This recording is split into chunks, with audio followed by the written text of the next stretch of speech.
The news, if you watch the news from an objective point of view, you'll realize that it's almost all negative. It's kind of fear-based, like this horrible thing's happening, this could happen, alert. And if you watch that a lot, it can be a real downer. We don't live in a world where we don't have any trauma. We all experience negative stuff.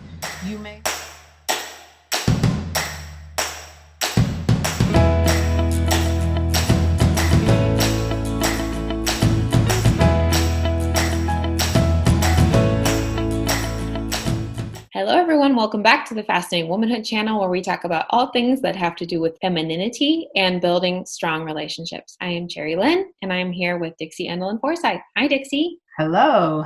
We're here today to talk about 5 ways you can rid your life of sarcasm. So why are we talking about sarcasm today? Sarcasm seems to be kind of rampant today, and it's not just individuals. It's in film, it's in the news, it's in our culture. And it isn't really helpful. And well, first of all, what does it mean to be sarcastic? I think we all sense it.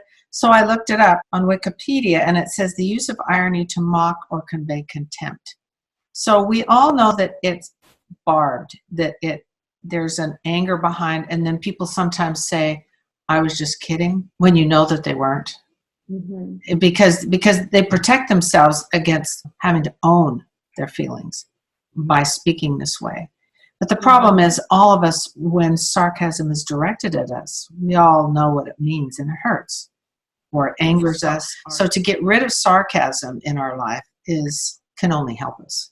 I agree with you. And I think too, we've somehow lost in history, and I don't know exactly how this all started, because hundreds of years ago, women were not sarcastic like they are now, but we've lost this sense of what it means to be feminine, what it means to be a lady, what it means to be polite, all the things that we talk about on our channel. Sarcasm kind of kills all that. And it can be a habit. I've heard you say that many times. It's almost like a bad habit. It is. And unfortunately, it's kind of become part of culture.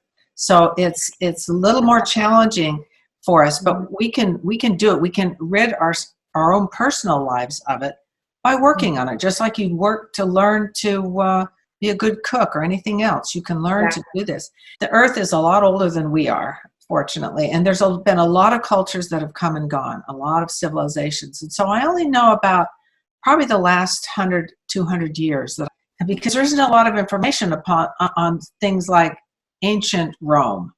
Was there sarcasm? I don't know. The first part that I can kind of trace it back to here seems to be like the days of the flappers, when women really started to kind of embrace more masculine behaviors and sort of attitudes towards men that they overtly went after.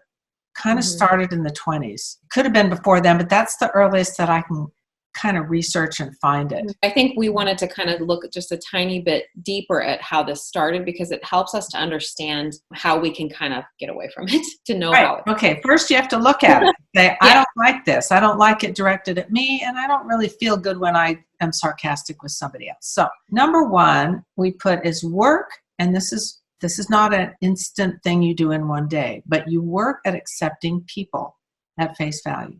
We talk in Fascinating Womanhood about accepting your man at face value, because we're talking about romantic relationships. Ultimately, we should work on accepting all people at face value. And what that means is, it doesn't mean you agree with everything they do. It means that you accept what is.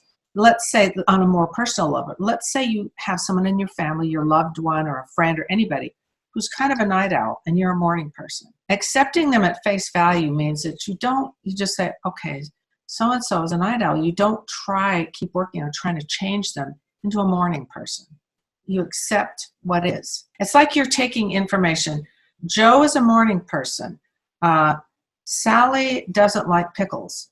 And you accept it as that's what is, rather than you think, they will like pickles if they just have the right kind, and they keep working on it. That's what it means to accept people as they are and not have it your mission to change them. For some of us, it's going to be easier than others. But when you learn to do it, it's incredibly freeing. Yeah, and I like what you're saying about, we're so used to talking about this with people we love and we're really close to, but I think this applies to family, spouses, boyfriends, and then people that you even just meet brand new. Yeah. Just a new acquaintance. It still applies to those people. I think that's something we don't talk about as much. So no, and in today's world, I mean, we're in the United States here, we're in the middle of an election cycle. So there's all these opinions about politics.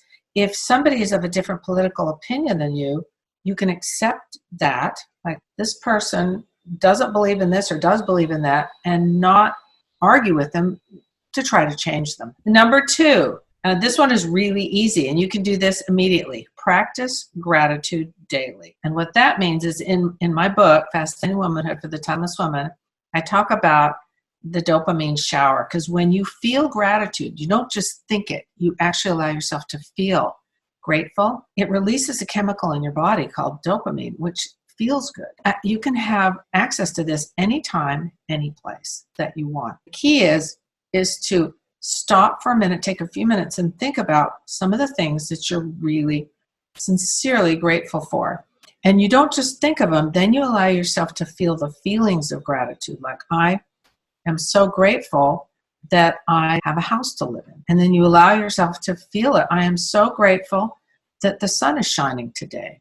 Or, I mean, you can be grateful for the fact that you can see, if you can see. Or there's so many things to be grateful for in any one given day. So you can think of dozens of things if you actually think about it. But the key is to feel the feelings of gratitude. And when you do feel grateful, you're not as angry, because sarcasm comes from, like it says in the disdain, and it's the core of it is anger. For those that this might be new to them, do you recommend writing down your gratitude? Is this something that you need to say out loud? Is it something that you can just think? What do you recommend? Bob and I, when we wake up in the morning, we try to take a few minutes just lying in bed and just thinking of it. It sets up our day. For some people, you can write it in a journal if you want to go back and look at it. If you're really stressed, and you say, I can't think of anything I'm grateful for, and you want to go back to something you've written, you can do that. Some people, prayer is also an important part of it. Telling God the things you're grateful for, meditation, there's all kinds of ways. The key is to think of what you're grateful for sincerely, not made up, and allow yourself to feel the feelings of it. And that will create dopamine. And if it's in a journal and you read it, that can also help you create that dopamine.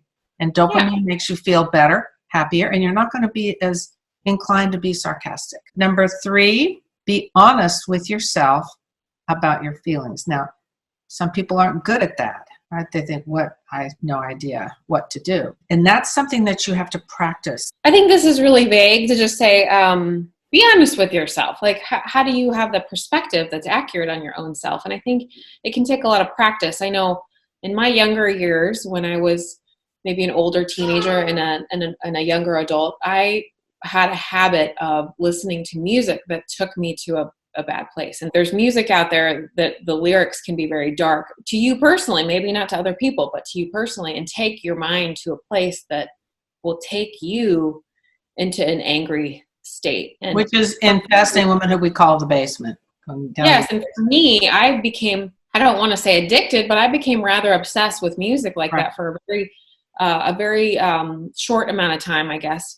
In my life. And when I realized what it was doing to me, when I started to practice more of the Fascinating Womanhood principles, I realized that I could say no to listening to that music. And part of me really missed it. And it was really hard for me because I had a bit of a release when I listened to it. But now that I have had many years where I try to surround myself, replace that music with positive music and music that makes me feel better, it's just changed me a lot. And, it's not that I've completely taken some of that music out of my life. I sometimes listen to it when I go on a run or something. But the point is I'm more in control of those feelings than I used to be. And it took me a long time to figure that out. So I think part of number 3 about being honest with yourself is really paying attention to your mindset and how you're affected by things. I think you mentioned the news earlier too. The news, if you watch the news from an objective point of view, you'll realize that it's almost all negative. It's kind of fear-based, like this horrible thing's happening, this could happen, alert. And if you watch that a lot, it can be a real downer. But Bob, a lot of you know he's a neuropsychologist. One of the things he says to identify feelings is to realize what feelings are. They're not, I feel like going to the show. That's not really a feeling. Feelings are like hurt, sad, glad, mad, afraid. Those are feelings. And identify feelings, like you said, a song or a show. Movies can do this. Even smells can take you to a place. Well, yeah, they can. And also, we don't live in a world where we don't have any trauma. We all experience negative stuff.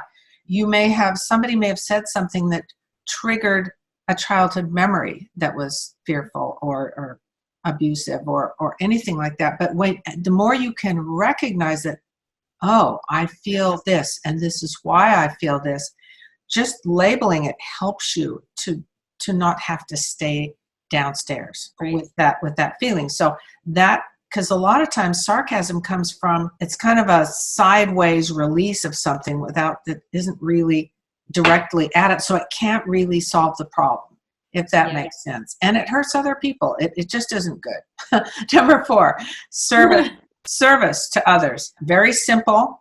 And you can do this constantly throughout your day, whether you are a stay-at-home mom and rarely get out, or whether you're working and out all the time. And service can be anything small, from picking up a set of keys that somebody dropped, to smiling at people, to looking outward at ways that you can make someone's life or day better, happier, complimenting somebody. As you're driving, letting someone go ahead. If somebody wants to pass you, don't step on the gas. I'm going to let you go.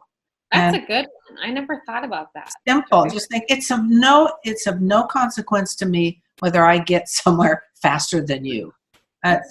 Who cares? And ultimately, it doesn't really matter.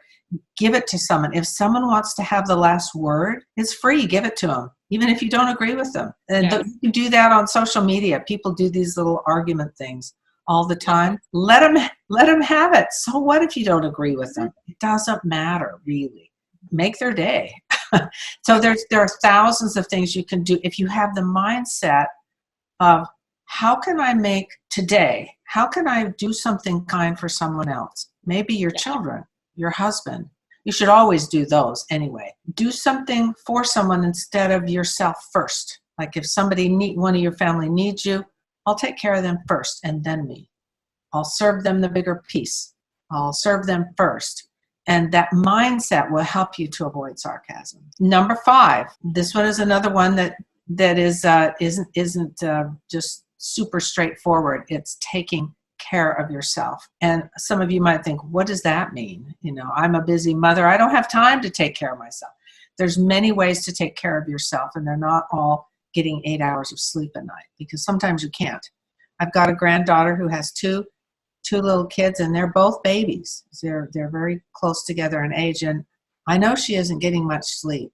That one is going to be hard for her, but she can make sure she gets enough water. She can make sure that her nutrition is reasonable.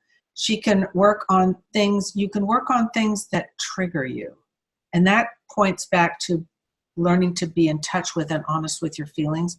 If certain people or like news shows trigger you, being kind to yourself would be, I'm not going to listen to this every day. This is hard on me. That's being kind to yourself and taking care of yourself. Also, taking care of yourself can be dressing up every day, combing your hair, putting on a little makeup. I think too, even as you're talking about moms, even just making a doctor's appointment for yourself, that can be really hard. I know for me, I have little kids, and saying, their doctor appointments come first, and I'm doing theirs, which I do, but saying I have to make time for mine. That's part of being kind to yourself and taking care of yourself. Because if you're not taking care of yourself, it's very easy to start to kind of feel like you're sinking.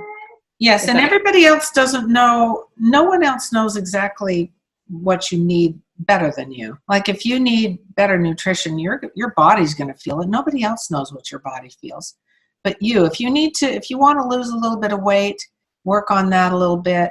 And exercising is important, but some women, especially with small children, are super busy, have a hard time finding time to regularly exercise. If you're in that situation, you can do, it's not optimal, but you can do the next best thing. I used to always think I need more exercise. So if I'd have to clean my house, I'd do it the hard way. I'd get down on my hands and knees and scrub my floors, scrub my toilets like my mother did with rubber gloves and with a rag, no brush. I think another part of this too is positive self-talk. Yeah. Being kind to yourself and how you talk to yourself. I've heard you say this so many times. When you get something done, when you make the doctor's appointment or you take the shower and you get dressed, say to yourself, I did it. Isn't that what you've said? Yeah. And also, there is nobody like you in this world. There's no one like you. We need you. We need each one of us. And each one of you has unique talents and abilities and strengths. We all have love, but you have unique love that we need, and everybody needs it. So we want you to take care of yourself. We are the ones who can save civilization. And sure, some people might say, well, there's already too many people. That's not what I'm talking about. Civilizations can crumble and fall unless their homes and families are secure and strong. There's a quote by Taylor Caldwell, famous authoress, who said that the stability of a nation is always laying in the hands of its women. And that's what we're talking about. And that's what the whole point of all these videos, my book, and everything is. Yeah, and I think, anybody out there that has a problem with this, don't feel so overwhelmed that you have to completely eliminate sarcasm. Just try to reduce it and start there. Some sarcasm is somewhat humorous. We're not talking about, all the different types. Not extremes. Yeah.